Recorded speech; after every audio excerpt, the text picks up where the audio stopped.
Film ini berset pada era-era di mana China masih banyak ditindas oleh para orang bule yang mengeruk keuntungan dari perbudakan dan kekayaan yang dimiliki oleh China.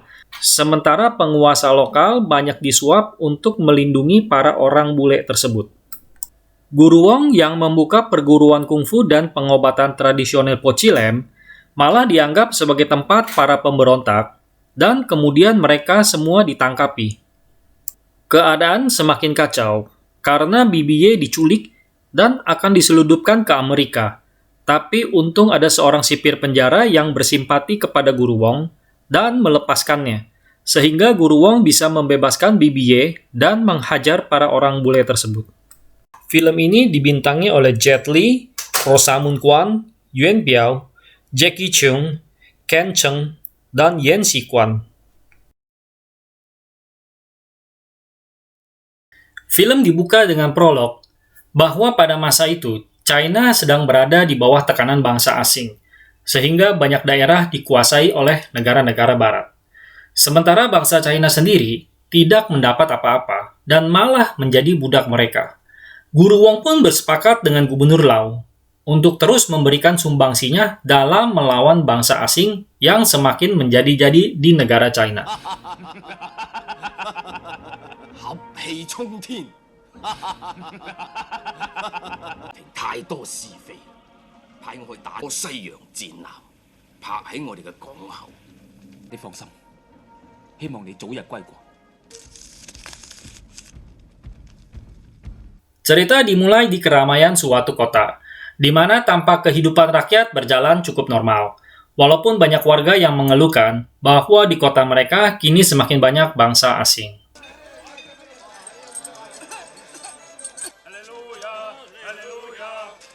Bahkan ada sekelompok warga asing yang sedang melakukan promosi agama tertentu dengan teriak-teriak di jalanan. Teriakan mereka pun disambut dengan balasan boyband lokal yang memainkan musik juga dengan semakin kencang. Di ruangan private restaurant tersebut, ada pamannya Guru Wong yang sedang reuni dengan teman-temannya karena dia baru balik dari luar negeri. Guru Wong juga diundang ke acara tersebut. Paman sangat gembira melihat kehadirannya dan memberitahukan bahwa ada seseorang yang spesial. Ternyata itu adalah BBY, alias Bibi ke-13, yang sangat ayu itu. Guru Wong pun langsung terkesima, karena sudah lama banget nggak ketemu dengan BBY. Paman memberitahukan bahwa dia akan kembali ke Inggris beberapa hari lagi, dan meminta Guru Wong untuk menjaga BBY. Sementara itu di markas Pochilem, datang seorang pemuda bernama Afu yang dicegat oleh Asuh. Afu menjelaskan bahwa kedatangannya adalah untuk belajar kungfu ke Guru Wong. Asuh mengerjai Afu dengan berpura-pura menjadi Guru Wong. Tapi kemudian datang Akai yang menjelaskan bahwa si Tongos itu adalah Asuh dan bukan Guru Wong. Afu pun jadi kecewa dan segera meninggalkan Pochilem untuk kembali bekerja sebagai pelakon opera tradisional China.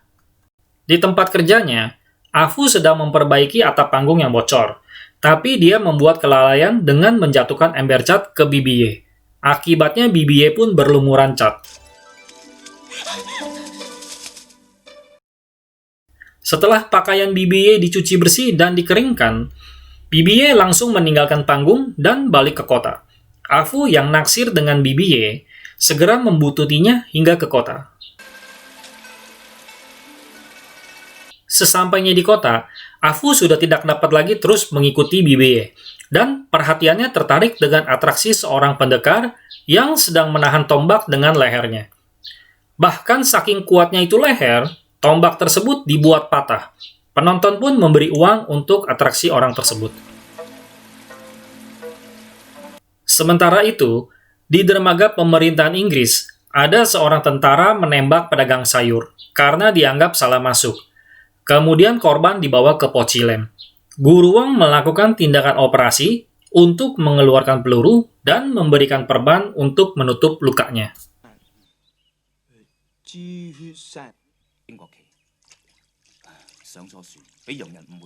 Kembali di dermaga tempat pertunjukan opera diadakan. Bos Afu lagi pusing 7 keliling, karena para pemainnya banyak yang menjadi TKW ke Amerika untuk menjadi buruh di tambang emas. Maka Afu pun dijadikan petugas jaga pintu masuk untuk memungut tiket. Tiba-tiba mereka didatangi oleh preman dari wilayah Saho untuk meminta upeti. Bos pun langsung menutup gerbang meninggalkan Afu sendirian di luar gerbang. Afu yang pernah sesumbar tidak takut preman itu pun jadi jiper karena dikepung oleh geng tersebut. Dan ketua geng yang bernama Atong tahu hal tersebut, sehingga dia meminta Afu untuk dipotong saja tangannya. Tentu saja Afu tidak bersedia, dan langsung menggebrak untuk kabur dari kepungan mereka. Pelarian Afu pun akhirnya terpojok di kedai penjual daging yang pemiliknya bernama Awing. Awing ini merupakan muridnya Guru Wong. Melihat banyaknya anggota geng Saho, Awing bersiul untuk memanggil teman-temannya, sehingga hal ini malah membuat jiper para geng Saho.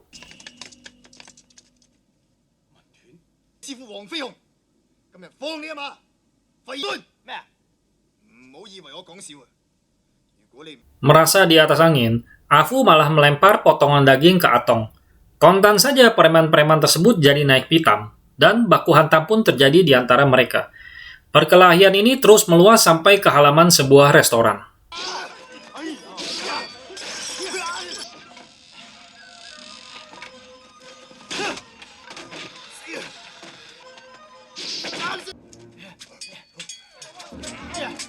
Sementara di dalam restoran, rupanya Guru Wong sedang bernegosiasi dengan Tuan Jackson dari Amerika dan Jenderal Wickens dari Inggris, dengan mediator gubernur setempat yang tunduk pada orang-orang bule tersebut. Pada intinya, mereka meminta Guru Wong untuk tidak menarik panjang peristiwa penembakan tersebut. Guru Wong yang mendengarkannya menjadi emosi dan menambahkan bahwa hasil bumi kita dirampas, sementara kita menjadi budak mereka. Bahkan pada satu saat nanti, kita bahkan tidak akan punya apa-apa lagi. Mendengarkan hal itu, gubernur jadi marah. Berbarengan dengan itu, pintu dan jendela restoran itu pun jebol akibat perkelahian Afu dan kawan-kawan melawan geng Saho. Guru Wong yang melihat kejadian ini menjadi marah dan meminta murid-muridnya untuk berhenti berkelahi. Wickens marah besar kepada gubernur dan meminta dia untuk menangani perkelahian ini dengan segera. Jackson dan Tiger kemudian juga meninggalkan restoran sambil menebar ancaman ke Guru Wong. Tidak lama kemudian, aparat pun tiba. Geng Saho pun langsung ngacir, sehingga tinggallah Guru Wong dan murid-muridnya yang kemudian diminta pertanggungjawabannya atas keributan tersebut. Dan per hari itu, perguruan Po Chi Lam pun disegel, serta semua murid-murid Guru Wong termasuk Guru Wong pun menjadi tahanan kota.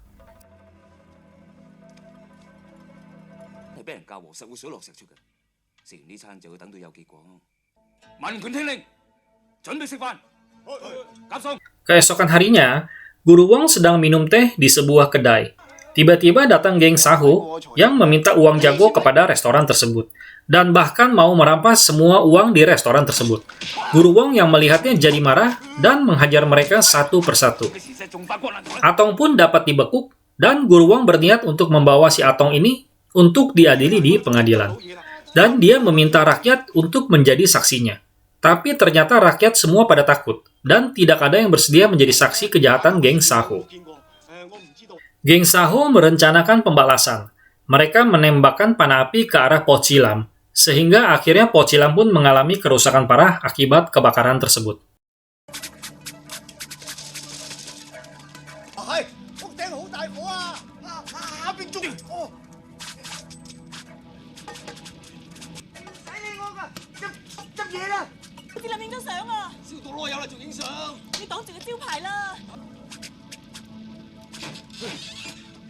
Saat mereka lagi merenungi nasib Po Chi Lam yang rusak parah akibat kebakaran, datang gubernur yang dengan sinisnya mengatakan bahwa perguruan kungfu ini ilegal dan mendidik para prajurit yang sudah dipecat pemerintahan. Maka jangan heran kalau rakyat marah dan membakarnya. Guru Wong pun kesel jadinya, dan balas mengatakan, bukankah seharusnya tugas pemerintah adalah untuk mengusut pembakaran ini? Tapi gubernur kemudian berkilah lagi, dengan bertanya, apakah di antara mereka ada yang melihat pelakunya? Tapi tentu saja mereka semua tidak ada yang tahu. Sementara itu, di luar pintu tampak ada pendeta yang meminta masuk dan mengatakan bahwa pelakunya adalah geng Saho. Dengan segera, polisi bergerak untuk mencari preman-preman geng Saho. Atong pun langsung mencari akal, gimana caranya agar mendapat perlindungan. Maka mereka mencari perlindungan ke pihak asing yang memang berada di atas kekuasaan gubernur setempat. Maka mereka mencari Tuan Jackson untuk meminta perlindungan. Dan sebagai imbalannya, mereka akan menyediakan wanita penghibur untuk dijadikan kupu-kupu malam di Amerika. Tapi sebelum itu, Atong meminta Tuan Jackson untuk membunuh Guru Wong terlebih dahulu, karena dinilai akan mengganggu pergerakan geng mereka. Tuan Jackson pun menyanggupinya.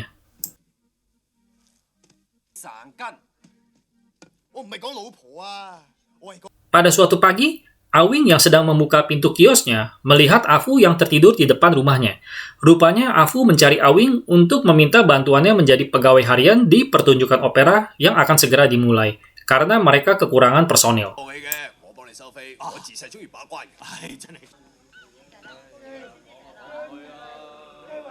Awing pun bersedia membantunya sebagai penjaga gerbang sekaligus pemeriksa tiket masuk pengunjung.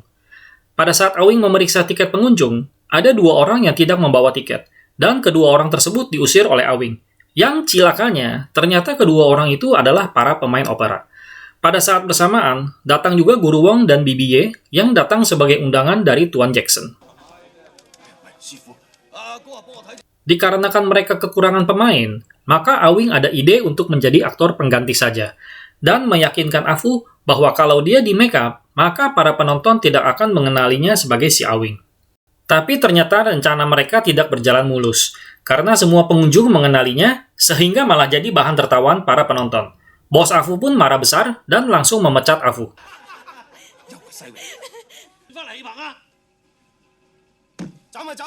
Acara pun dilanjutkan dengan pemain lain yang memasuki panggung opera. Tapi tidak disangka-sangka, ternyata para pemain ini adalah para pembunuh bayaran yang bertugas untuk membunuh Guru Wong. Dan di antara para penonton juga terdapat geng Saho yang semuanya mengeroyok Guru Wong. Weekends dengan bengis langsung memanfaatkan situasi dengan memberi perintah untuk menembaki orang-orang yang ada di lokasi tersebut. Tidak peduli siapapun orangnya, pokoknya tembak semua. Akibatnya banyak orang-orang tidak berdosa yang menjadi korban kebiadaban Weekends.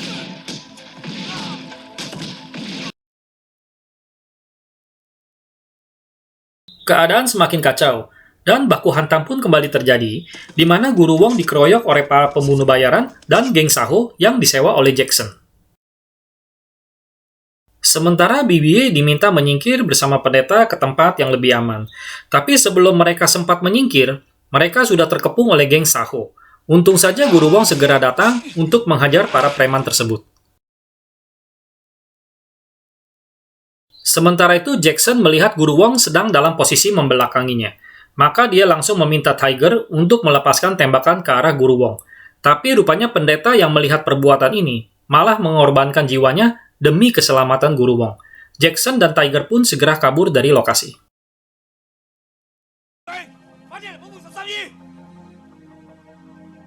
Gubernur datang ke lokasi dan melihat Guru Wong ada di lokasi kejadian. Maka dia pun langsung menyalahkan Guru Wong dan kali ini akan menutup Pocilam selamanya.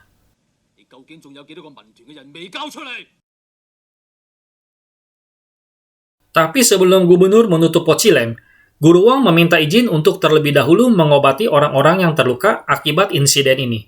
Di antara para korban ini, terdapat tahanan yang kabur dari kapal asing, dan dia menceritakan bahwa lowongan pekerjaan tersebut adalah penipuan, dan justru mereka disiksa sesampainya di Amerika. Bahkan mereka harus membayar makan mereka sendiri dan biaya lain-lainnya. Afu yang sedang luntang-lantung di kota mendengar ada pertarungan seru di antara dua pendekar dan segera menuju ke TKP.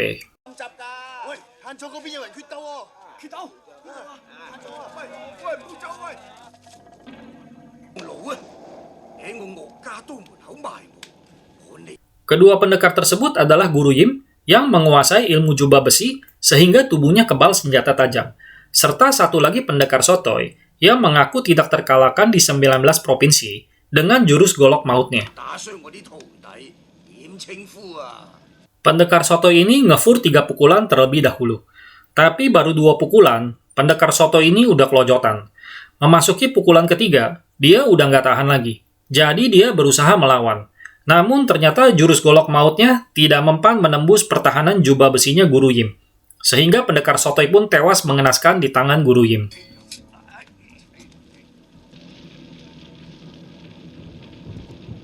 Sehabis bertempur, Guru Yim menjadi lapar. Tapi dia tidak punya uang untuk membeli makanan. Afu yang memahami kondisi ini, menawarkan diri untuk mencari cara agar bisa mendapatkan makanan untuk Guru Yim. Asalkan dia diterima menjadi muridnya.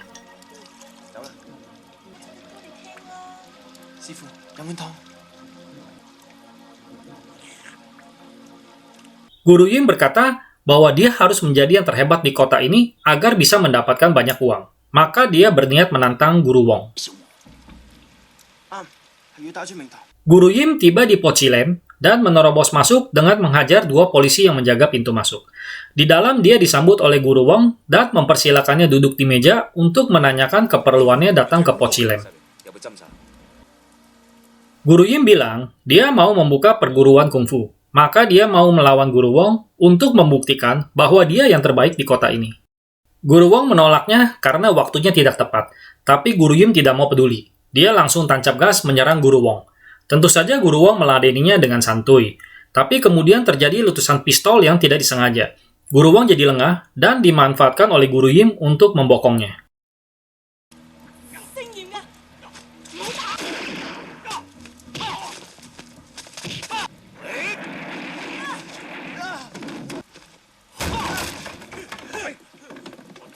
Guru Yim yang merasa di atas angin, menantang Guru Wong untuk bertempur lagi besok hari. Kalau tidak datang, maka dia akan mendeklarasikan dirinya sendiri sebagai pemenangnya. Setelah Guru Yim meninggalkan Po Chilem, Guru Wong segera memerintahkan Aso, Bibie, dan tahanan yang kabur dari kapal itu untuk segera kabur dari Po Chilem. Tapi gubernur sudah keburu datang, sehingga aparat sempat melihat mereka kabur dari jendela belakang. Gubernur marah atas kejadian ini, dan memerintahkan untuk segera mengejar orang yang lari itu. Di lain pihak, Guru Wong, Awing, dan Akai berusaha menahan aparat agar tidak dapat mengejar Asu beserta Bibie dan tahanan yang mereka sembunyikan. Guru Wong bersama Awing dan Akai terus berusaha menahan petugas-petugas agar tidak bisa keluar dari Po Chilem, sampai akhirnya tiba pasukan tambahan dengan senjata api yang ditodongkan ke Guru Wong, barulah baku hantam ini terhenti. Gubernur pun langsung menuduh Guru Wong hendak membuat makar dan akan menangkapnya serta memenjarakannya. Asok bertiga dalam pelariannya nyasar ke kamp geng Saho. Kontan saja Atong langsung berusaha menangkap mereka, terutama Bibie yang mau mereka serahkan ke Jackson. Dalam peristiwa ini, tahanan yang disembunyikan itu akhirnya menjadi korban kekejaman geng Saho. Untung saja Asok masih keburu melarikan diri.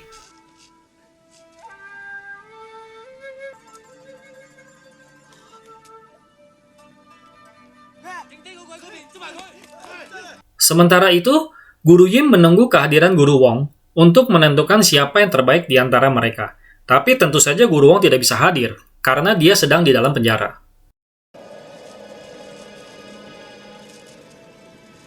Di kamp geng Saho, Bibie dikurung bersama para wanita-wanita lain yang bakal dijadikan wanita penghibur. Atong datang untuk melihat kondisi Bibie. Tapi si Atong ini malah jadi mupeng dan meminta agar Bibie dibawa ke kamarnya. Anak buah Atong masuk dan memberi kabar bahwa Guru Yim sudah tiba. Segera saja Atong menghampiri Guru Yim dan meminta anak buahnya untuk memberikan hadiah kepada Guru Yim supaya Guru Yim bisa membuka sekolah kungfunya.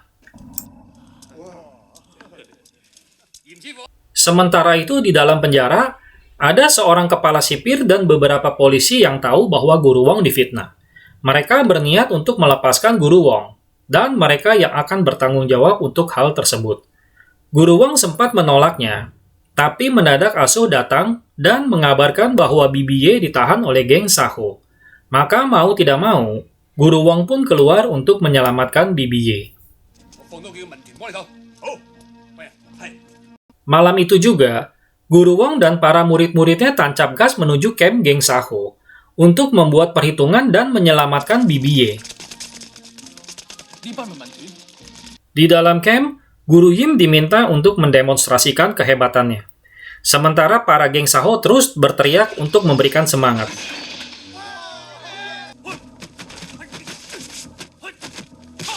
Afu yang tahu bahwa uang ini adalah uang haram, berusaha untuk menyadari Guru Yim. Tapi Guru Yim bilang, di dunia ini tidak ada yang adil, jadi kita tidak perlu munafik. Tapi Afu tetap merasa harga diri lebih penting daripada menerima uang haram.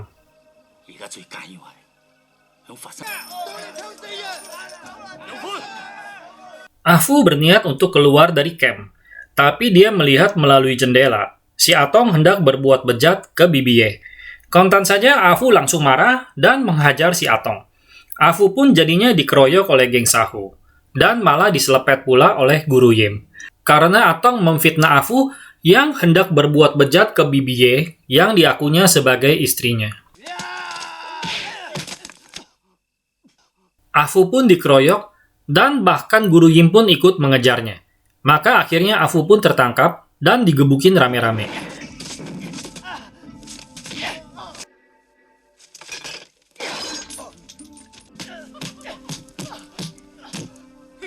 Guru Wong dan para muridnya tiba di camp Saho. Mereka langsung menuju TKP untuk menyelamatkan Bibiye.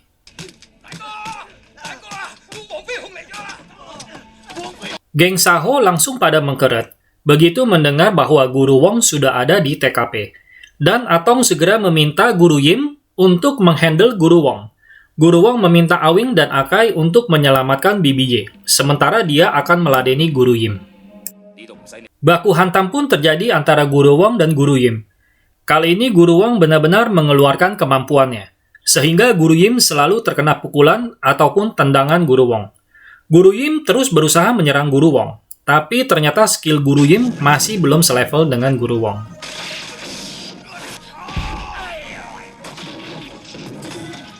Di luar pintu pagar kedaulatan Amerika, Gubernur tiba bersama Jenderal Wickens ingin meminta izin masuk untuk menangkap pemberontak yang diduga ada di dalam.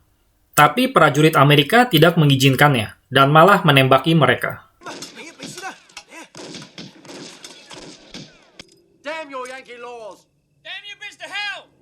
Kemudian karena kapal akan segera berangkat, maka Atong memerintahkan anak buahnya untuk membawa semua wanita-wanita itu naik ke kapal. Afu dan Asu yang mengetahui hal ini segera menyusup ke kapal. Tapi kehadiran mereka diketahui oleh Tiger, dan terjadi pertarungan antara Tiger dengan Afu.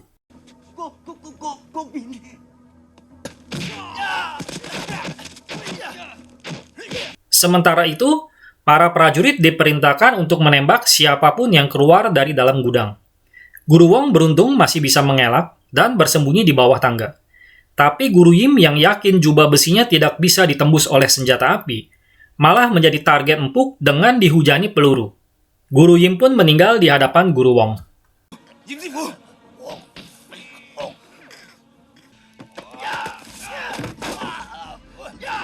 Afu melihat gurunya tewas, maka dia langsung kesetanan menghajar Tiger dan menggantungnya sampai tewas. Di saat bersamaan, Gubernur telah tiba bersama pasukannya untuk menangkap Guru Wong, tapi malah mendapat hujan tembakan dari pasukan Amerika. Di ruang bawah, Atong mau membakar muka Bibiye, karena Bibiye dianggap sebagai biang keladi yang membuat rencananya berantakan. Tapi untunglah para sandera wanita yang lain segera membantu Bibiye dan mendorong Atong masuk ke dalam bara api. Guru Wong dan Afu juga turun ke bawah, tapi mereka dihujani peluru. Tidak lama kemudian, gubernur dan polisi juga tiba, tapi gubernur malah disandera oleh Jackson.